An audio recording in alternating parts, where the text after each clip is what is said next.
San Marcos, which is like an hour and a half away from here. And I slept the whole ride here, so I'm kind of energized and ready. Okay, so first, I'd like to say that I'm really thankful that I'm able to speak to you guys today.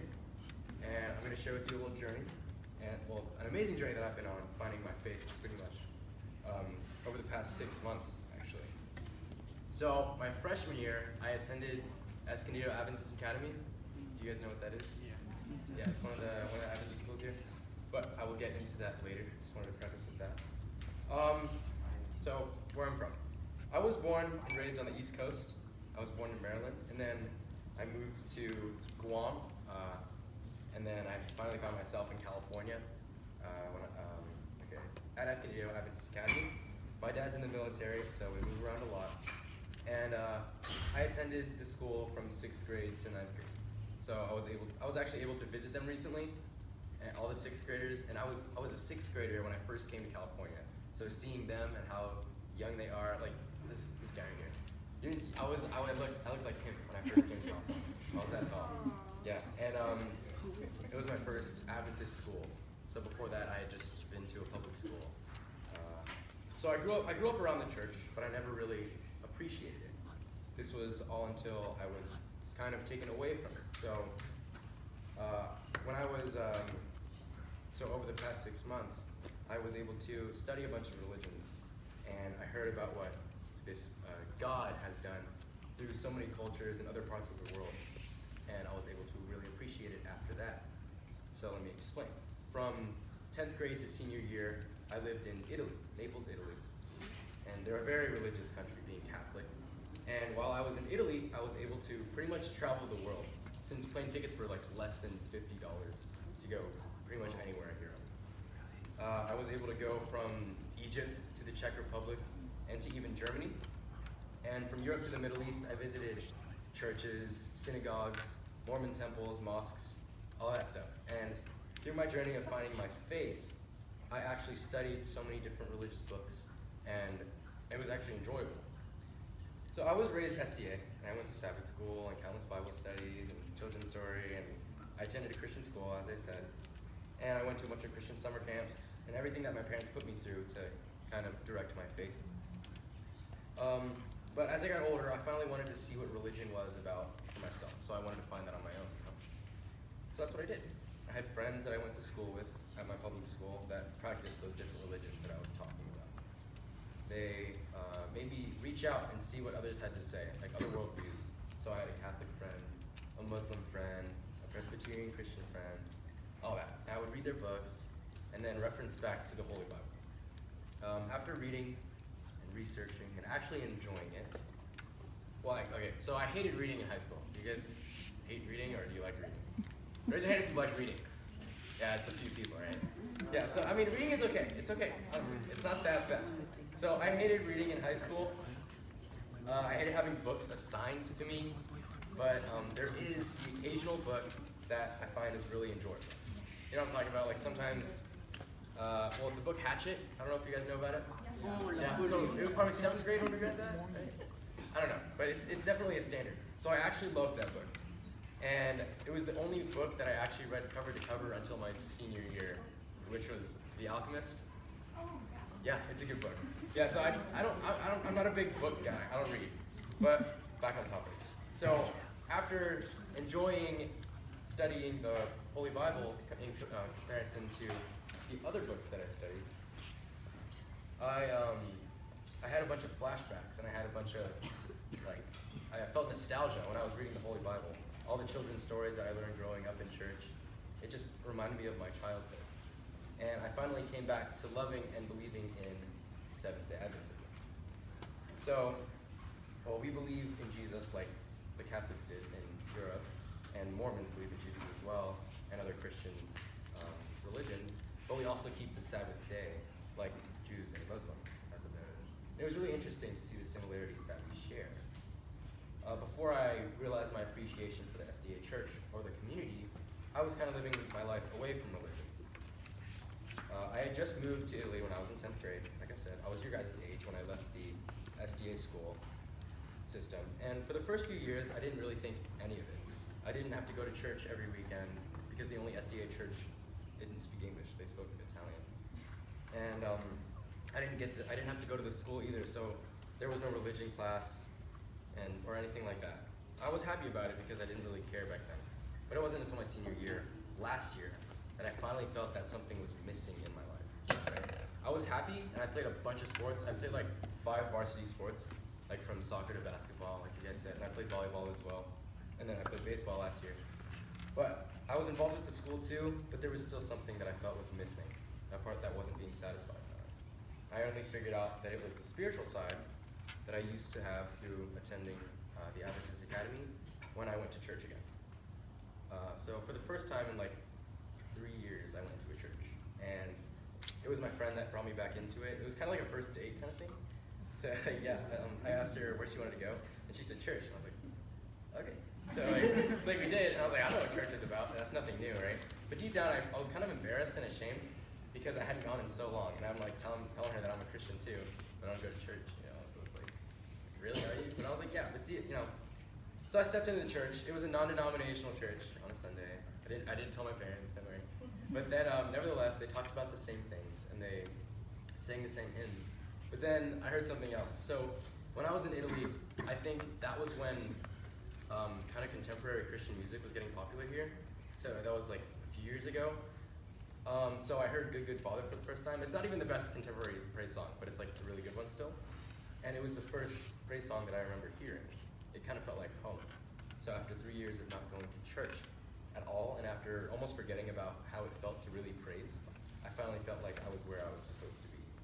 It was definitely nostalgic. I remember, I just remember the chapels that we had on Wednesdays and Fridays at the academy.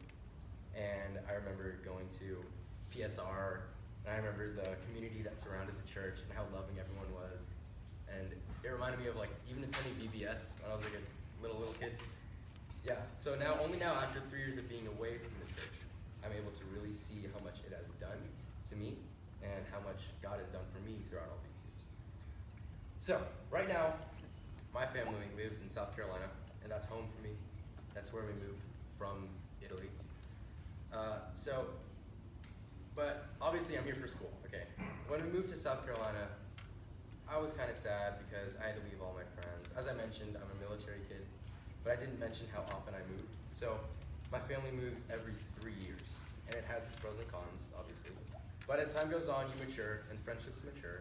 So by my senior year, I was already prepared to leave all the friends that I made in Italy, pretty much. We had already moved into our new house in South Carolina, all of us. I have 3 other siblings. We were all sad. We were missing our friends. So we all quickly got jobs, and we all quickly occupied ourselves. But then it came time to find a church. So we found an old SDA church that we visited the day before. We let them know that there was another SDA family in town, and they were really happy to see us. My whole family, me and my siblings, and my parents were considered youth at this church. My parents were considered youth. Okay, so the whole church is like 70 and 80 years old. And okay, I'm 19, I can see how I can pass as youth, but my parents are like 49, 50, and they were like considered young people. So just like any other church, they had a problem with losing their young people. So I knew just from that there weren't going to be people my age. So again, I kind of had a little sad thought to that. Nobody that I really relate to, so I was kind of sad about it. But the first Sabbath we went, that was the first Sabbath that my family really went to an SDA church in a pretty long time. So we went in, and I didn't have much worry after feeling what I felt in that church. I started attending church twice on weekends actually.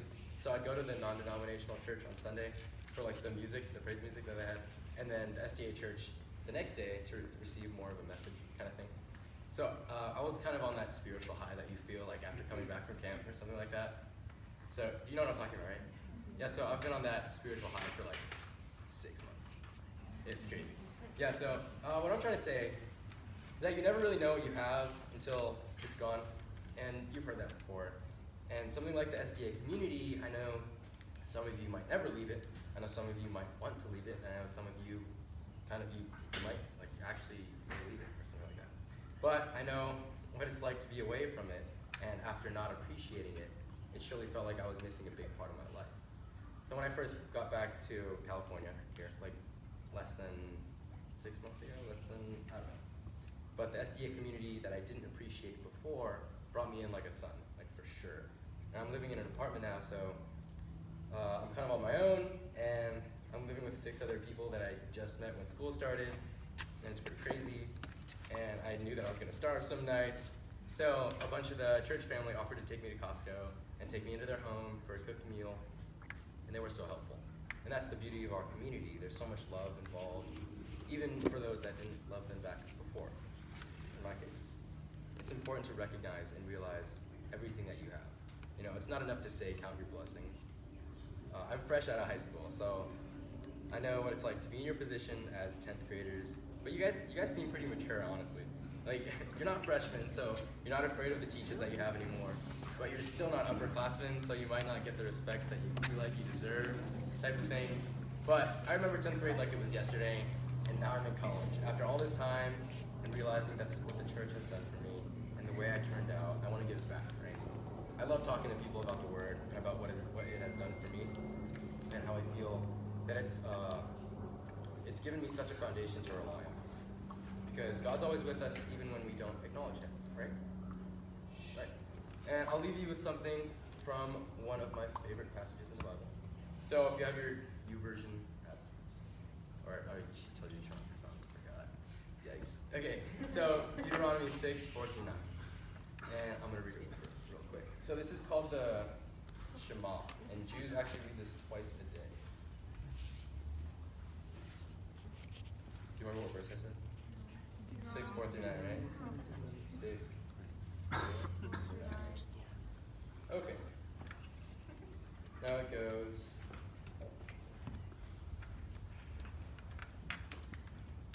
Hear, O Israel, the Lord our God, the Lord is one.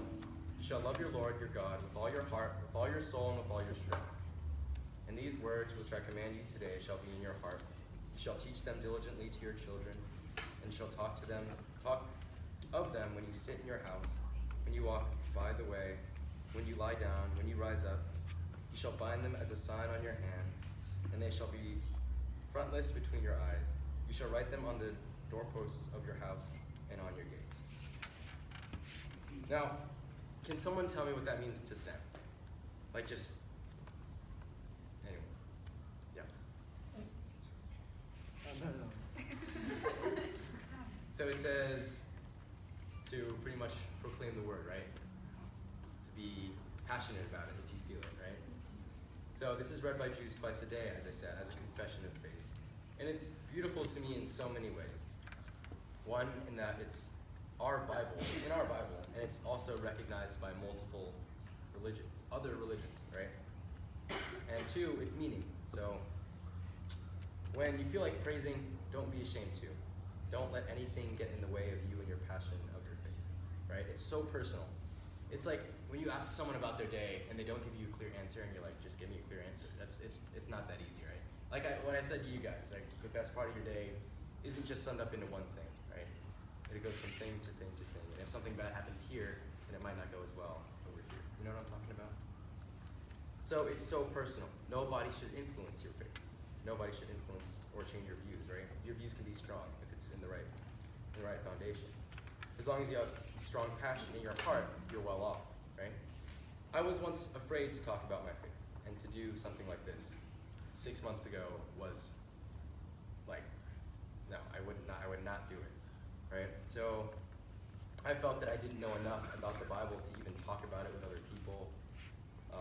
But in fact, there's value that I hold close to my heart, that the qualifications to talking about faith, to giving a sermon, to being passionate about Christianity, about Seventh-day Adventism, isn't how much you know about the Bible or how often you go to church.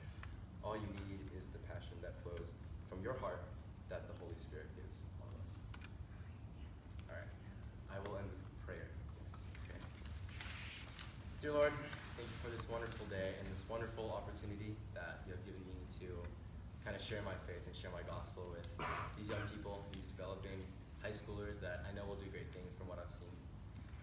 Please keep that fire that you've given them in their hearts, that they might not be ashamed to praise you and to share your word. Be with them wherever they go and guide them on your path. Amen. Thanks.